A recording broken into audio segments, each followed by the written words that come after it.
Salut! Vrei să-ți optimizezi producția? Investește într-un CNC în 4 axe de la KDT.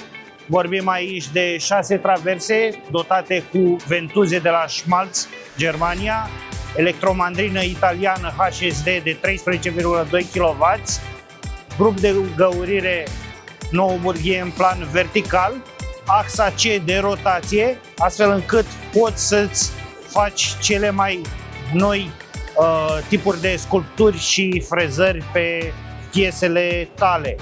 Interfața calculatorului este extrem de intuitivă, se folosește controller TPA italian. Vă așteptăm în cadrul târgului Vezi la ROMEXPO București, unde puteți să-l testați și să-l vedeți la lucru, dar și în showroom-ul nostru din Comănești.